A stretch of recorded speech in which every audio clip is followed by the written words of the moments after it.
अस्सलाम वालेकुम, Indian vlogger हफ्सानी YouTube channel पे आप सबका स्वागत है।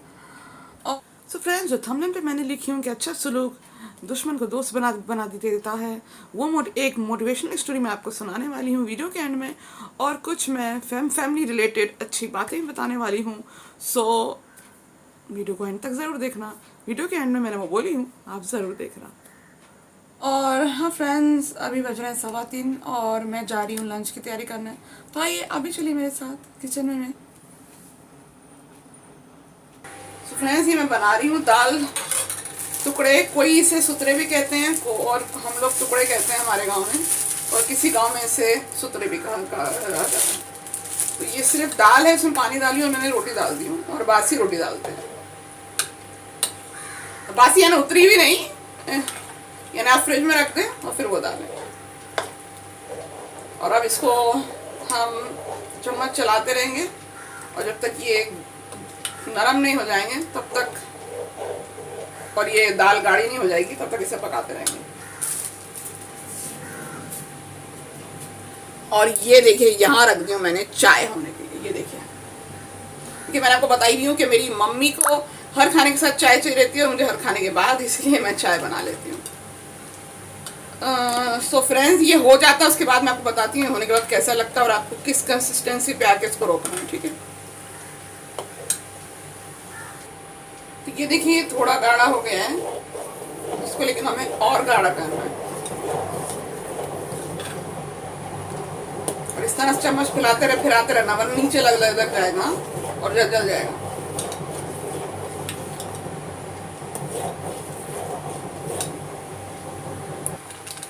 तो फ्रेंड्स देखिए, इस कंसिस्टेंसी की ये गाढ़ा हो जाना चाहिए इस तरह से। इसका मतलब होता है दाल टुकड़े रेडी हैं। और इतने पर ही आपको रोकना है, क्योंकि ये ठंडा होने के बाद ना और दाल गाढ़ी हो जाती है। तो अब हम खा लेते हैं, फिर आपसे मिलती हूँ। ओके। तो फ्रेंड्स, आज दिन में मेरी तबीयत ज़रा ख़राब हो गई थी, इसलिए मैं 4 बजे असर की नमाज़ पढ़ के सो गई थी। और उसके बाद उठी, मैंने मगरिब की नमाज़ पढ़ी और मैं दोबारा सो गई। और उसके बाद उठ के मैंने इशा की नमाज़ पढ़ी हूँ। और अब सोने से ज़रा मेरा मेकअप निकल गया, इसलिए मैं फिर से मेकअप कर रही हूँ और फिर मैं चलती हूँ डिनर की तैयारी करने। अभी बज रहे हैं रात के 12। तो फ्रेंड्स, मैं बर्तन धो रही हूँ। जब दोपहर के बर्तन है ये, असल में वो जब मेरी कुछ थोड़ी तबीयत ठीक नहीं थी दोपहर में, इसलिए मैंने नहीं धोई, मैंने रख दी वैसे ही, इसलिए मैं अभी धो रही हूँ। हमारे यहाँ बाई नहीं है ना, जो मेरी बाई थी उसका इंतकाल हो गया है 2 साल पहले।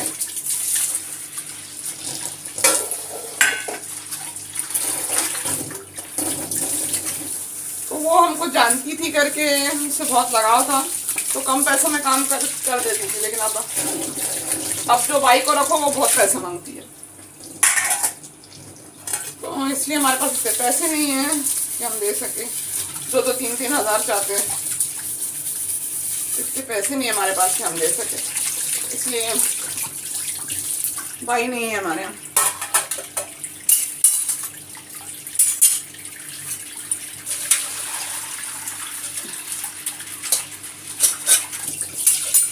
मैंने आपको दिखाई थी ना दाल सुतरे, ये उसी के अंदर मैं धो रही हूँ।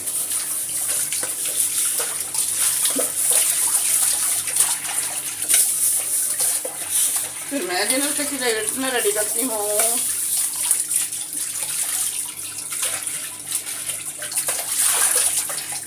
सो हो गया, मैंने बर्तन धो लिया। अब मैं फ्रेंड्स डिनर रेडी करती हूँ और आपको भी दिखाती हूँ कि डिनर में हम क्या क्या खा रहे हैं, और अम्मी से भी मिलाऊंगी। हाँ फ्रेंड्स देखिए, ये पाव मैंने सेक ली हूँ, और ये है स्टू, ये भी मैंने गर्म कर ली हूँ। और यहाँ पे हमारी चाय भी रेडी हो गई है। तो अब मैं लेके चलती हूँ और ये खाना, और आपको अम्मी से भी मिलाती हूँ। सो फ्रेंड्स, ये देखिए आप, ये हमारा खाना लग गया है, और ये अम्मी से मिली। अम्मी सलाम करो। अस्सलाम वालेकुम। ये मेरी अम्मी है। अम्मी बताओ, चख के बताओ ना कैसा लगा। खा के बताओ ना। हाँ, अरे खाओ ना। कैसा है बहुत बताओ। अच्छा है माशाल्लाह। अरे दिया अच्छा है तो अच्छा ही होगा ना। खा के बताओ तो मालूम पड़ेगा ना मेरे व्यूवर्स को कि कैसा पकाई मैं। कैसा है अम्मी? नमक हो गया? हाँ, नमक हो गया। तो फ्रेंड्स हम खा लेते हैं, फिर मैं आपसे मिलती हूँ। अब टाइम हो गया फ्रेंड्स मोटिवेशन स्टोरी का, जो मैंने थंबनेल पे लिखी हूँ कि अच्छा सलूक दुश्मन को दोस्त बना देता है। सो कहानी ऐसी है कि एक जुबेदा नाम की औरत होती है, उस बेवा रहती है, उसका इकलौता एक बेटा रहता है जिसका नाम जाहिद होता है। अब बेटे की शादी होती है, बहू का नाम रहता है रेशमा। लेकिन बहू बहुत ख़राब रहती है और वो ये चाहती है कि सास के साथ नहीं रहना, वो चाहती है कि अलग जाके अपने शौहर के साथ रहना। तो वो बहुत बोलती है अपने शौहर को, लेकिन जो जाहिद होता है वो नहीं मानता माँ को छोड़ के जाने के लिए। तो वो क्या करती है फिर, जैसे ही जाहिद ऑफिस गया ये चली जाती है अपने मैके और दिन भर उधर ही गुजारती है। सास बोलती है बेटा तू क्या खाएगी क्या करेगी, तो बोलती नहीं नहीं आप अपना पकाओ अपना खाओ। दिन भर उधर ही गुजारती है और रात का खाना खा के भी आती है और जाहिद को बल्कि लेके आना पड़ता है उसे, और ज़बरदस्ती उधर जाहिद को भी खिला देती है। फिर भी लेकिन जाहिद वहाँ पे कम कम खाता है ससुराल में माँ के साथ खाने के लिए। लेकिन वो जैसे ही माँ के साथ आके खाने को बैठता है ना, तो बार बार आवाज़ देती है कमरे में से कि जल्दी आओ करके। तो फिर सास ही बोलती जाने जाने तो बेटा मैं खा लूंगी, तू तू तू जा, तेरी बीवी बुला रही। तो यानी वो बेचारी जो जुबेदा औरत रहती है वो एकदम यानी उसको बेटे से भी यानी ज़्यादा बात करने को नहीं मिल रहा, और एकदम और भाव भी ऐसा सुलूक करी, वो बिल्कुल समझती कि मैं अकेली पड़ गई हूँ। और लेकिन फिर भी वो अल्लाह पे भरोसा रखती और अल्लाह के आगे बहुत रो रो के दुआएं करती, बोलती अल्लाह मुझे आप पे भरोसा है, आप सब ठीक कर देंगे, अल्लाह कुछ करो कि मैं तो भाव को बेटी मान रही हूँ, वो भी मुझे अपनी माँ समझने लगे, अल्लाह कुछ करो। वो दुआ करती है अल्लाह से, लेकिन काफ़ी अंदर से उदास बेचारी रहने लगती है। लेकिन वो फिर भी अल्लाह पे भरोसा रखती है और सब्र करती है, और बहू के साथ लेकिन वो अच्छा ही सुलूक करती है, हमेशा उसको बेटा बेटा ही बोल के बात करती है, हमेशा बोलती है देख बेटा ये तेरे को पसंद है मैंने ये पकाई, लेकिन वो ध्यान नहीं देती। बोलती क्यों क्यों आपने पकाया, मैं होटल से मंगा लेती, यानी हमेशा उल्टा जुमला सास को, कभी सीधे मुंह बात भी नहीं करती। फिर होता ये कि उसके माँ बाप जो रहते रेशमा के, उसकी बहन डॉक्टर रहती।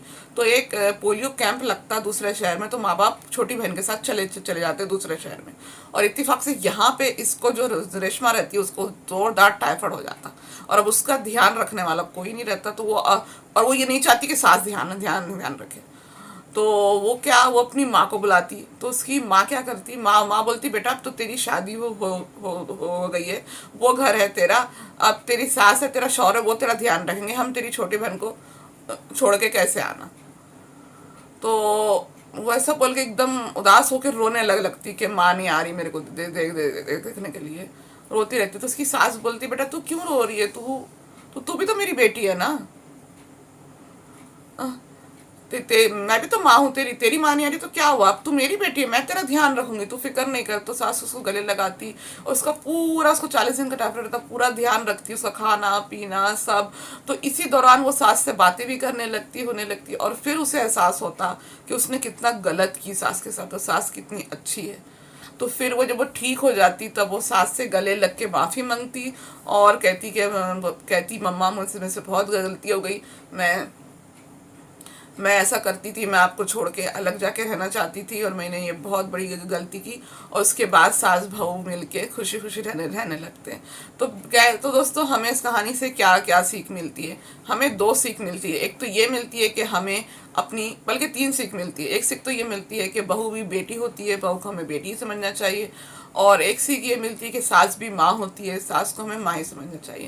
लेकिन सबसे बड़ी सीख मिलती है वो ये मिलती है कि जुबैदा इतनी परेशानी में होने के बावजूद, इतना दुख होने के बावजूद भी उसने अल्लाह पर से भरोसा नहीं छोड़ी और दुआ करती रही अल्लाह से, और बहू के साथ अपना अच्छा सुलूक भी उसने रखी।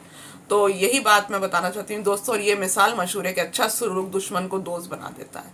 तो अगर हमारे साथ कई फैमिलीज़ में ऐसी प्रॉब्लम्स होती है कि अगर प्रॉब्लम होती भी है किसी के लाइफ में, तो हमें अल्लाह से दुआ करते रहना चाहिए और कभी डिप्रेशन में नहीं जाना चाहिए। और ऐसा नहीं कि हम, अगर कोई हमारे साथ बुरा कर रहा है तो हम भी उसके साथ बुरे बुरे हो जाए। अगर ऐसा करेंगे ना तो घर टूट जाते हैं फ्रेंड्स। तो अगर कोई सामने वाला का बुरा कर रहा है, लेकिन हमें अपना सुलूक अच्छा रखना चाहिए और अल्लाह पे भरोसा रखना चाहिए, और इंशाल्लाह एक ना एक दिन अल्लाह दुश्मन को भी दोस्त बनाने पे कादिर है। अल्लाह में इतनी कुदरत है। सो फ्रेंड्स, मुझे कमेंट करके बताना कि आपको मेरी कहानी कैसी लगी।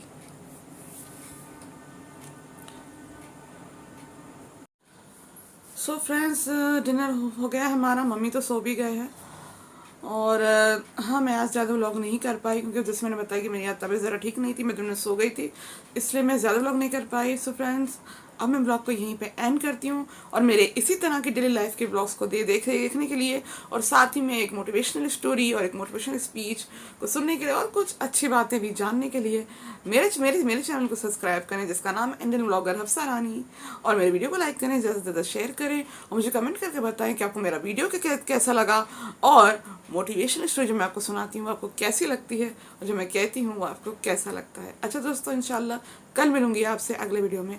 अल्लाह हाफिज़, दुआ में याद रखना।